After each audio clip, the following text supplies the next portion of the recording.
everyone. My name is Dr. Dan Weaver. I'm a postdoctoral research fellow at Leeds Becker University and also a sports scientist with the Leeds Rhinos. So my talk today is going to be around making sense of complex data and trying to bridge that gap between the data that we collect for research and then how we can actually implement that in practice to drive decision making in the field with the coaching staff. So a bit of an overview generally about society and sort of the information age that we're in right now, how we navigate through a data-driven society and the sort of general considerations for managing data in practice, and the journey in practice that data takes from collection to presentation to coaching staff, and approaches to make sense of the multiple data sources we collect. So to start off, welcome to the information age. We're in a period in society where we've transitioned from evolutionary period from building tools that can actually provide us with food to deliver and produce food for other people in terms of the industrial age, and then can we optimally deliver this food to other people now in the knowledge age? So we know right now that data sources are all around us, and in sport we're no different. So talent identification, training management, training load and injury are all important broad areas that we're trying to understand. And the issue is that they're all multifactorial and interrelated. So humans have evolved through the years, over 2,000 years. It'd be quite difficult to try and condense that complex information of a human being in training, in match play, down to a single variable. But that brings in problems in practice when trying to make decisions. So as I've alluded to, data's all around us, never been easy to collect. So we've got multiple sources. So Twitter generates a lot of information. As we know, we've got a lot of apps that generate data that we can utilise and use, GPS data, heart rate variability data. But the problem is in practice, we need to consider the volume, so how much data we're collecting, the velocity, how fast that data is coming into us as a practitioner, and the variety, the different data sources that we collect in practice.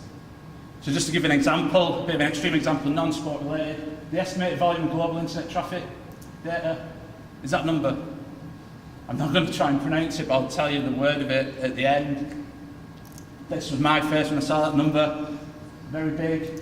To put a bit of context to it, that's 152 million years of high definition video based on a 201.5 gigabyte film. So the extreme example is we're generating a hell of a lot of data in society, and we have that same issue filtering down in sports. So take a different example, 10 Hz GPS, sampling 10 times a second for 8-minute training or match, multiplied by 25 players. That's the volume, and occurring 5 times a week in terms of velocity, 6 million data points a week, plus hydration, information, questionnaires, injury, fitness, training load and technical tactical statistics. We generate a lot of data, that's the point, we keep reinforcing that. However, the more data we collect, the more we need to consider the steps that the data takes from collection to presentation in practice. So we've got these 6 steps, so we collect the data, we store the data. As always in practice, we never get the right data sources in the right format to then analyse correctly, so we've got to clean the data so it's correct, analyse, visualise, and then the big one is present to coaches, because that's where the decision making gets made. And as coaching staff and people in applied environments, they always tend to see either end of these stages. They only see us collect the data and they only see us present that to coaches. But equally important is how we get the 4 processes involved to then drive that decision making. And on the whole, coaches need the information quickly, so the additional challenge is to get through these stages in a timely fashion. So what we tend to see in practice, some of the issues is we have a lot of available data, so the blue line is the available data is going up, but for the same given infrastructure in terms of maybe one sports scientist or a couple of sports scientists, percentage able to be processed, analysed and presented in time is actually going down. So what that creates is this blind spot where, because we can't process and visualise the data and get it to the coaching staff, that data that we collect, it could be useful or it could be rubbish, but we don't actually know because we just can't get through those stages. So what that can lead us to is to fall down these data rabbit holes where we can miss things that are actually happening, or possibly worse, we may think things are happening that aren't actually there. So it's taking these considerations into account. You need to consider, is there too much data collected too quickly for you to store accessibly? To then clean so that the data is correct. To analyse it so our interpretations are then correct. to visualise appropriately to coaches so they can actually make sense of the data.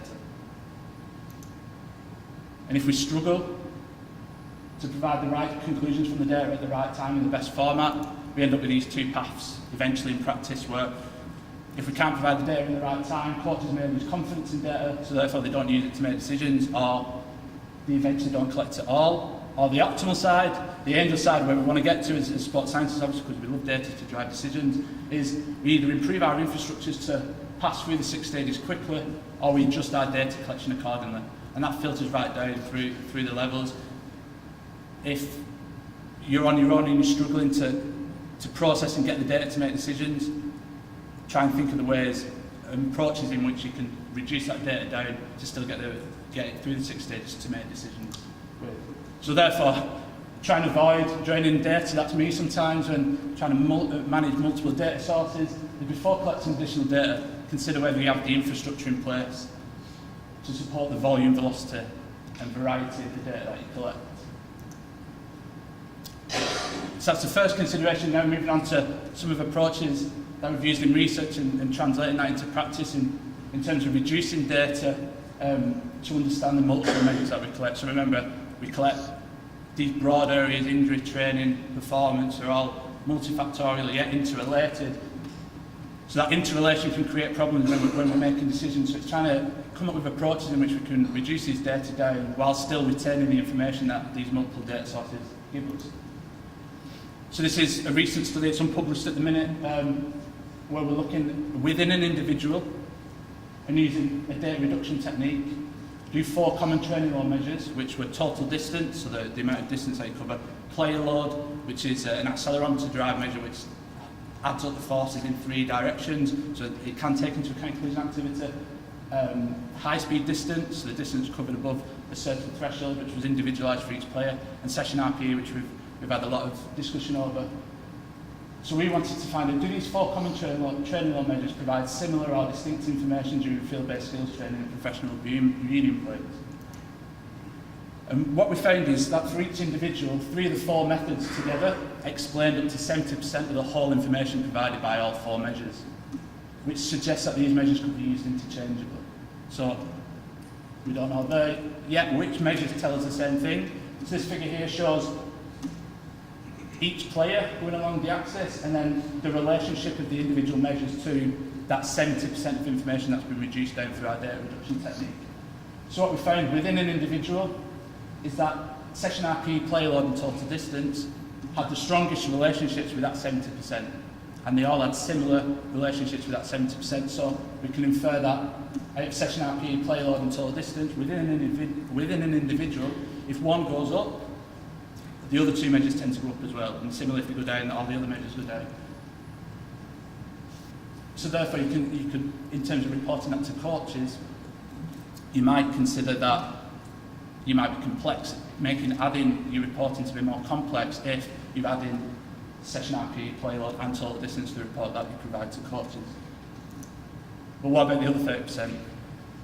Although we've reduced down the data set by reduced it down with 1 measure to 70%. Is there any additional information that can be derived from the other measure that we collected? And we found through our analysis criteria that 1 measure wasn't enough within an individual, so we can collect total distance, session RPE or player load. But in our data set, high speed distance provided additional information between 15 and 28%. So you can see that with this additional 15 to 28%, high speed distance had the strongest relationship with that percentage of information. So there there's an example of an approach to try and reduce the amount of data that we've can and understand which ones are telling us the same thing, which ones are telling us different. How can we use that implementation of work to then visualise that to present to coaches? So I'm going to present an example of a visualisation of a prop forward skills training loads over 9 months, so a long period of time, using 4 training load measures. You can see there's some little ships here, it's battleships.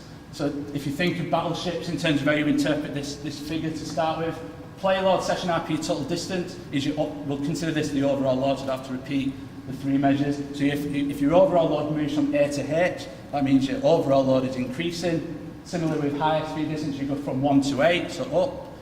As high speed distance increases, in the number, so there's high speed distance increase. So you can look at sort of battleships, how you work along in the interpretation. So I'm going to highlight quite a useful highlight of this figure. So in the top corner, obviously high speed distance, high overall load. Top corner, high load. Equally low load, low letter, low overall load, low high speed distance. And with this example, if you look at all the ones that are highlighted in green, we've got the same overall load, so all the letters are all lined up around about D. So total distance for these different sessions within an individual.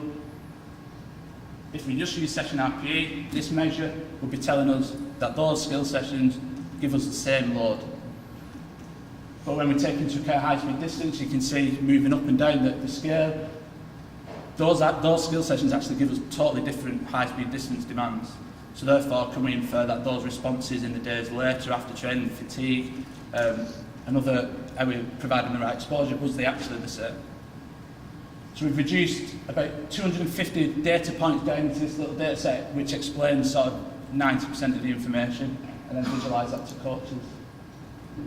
So in terms of wrapping this up, there's a need to collect multiple measures to understand the complex world of sport, but with this challenges arise.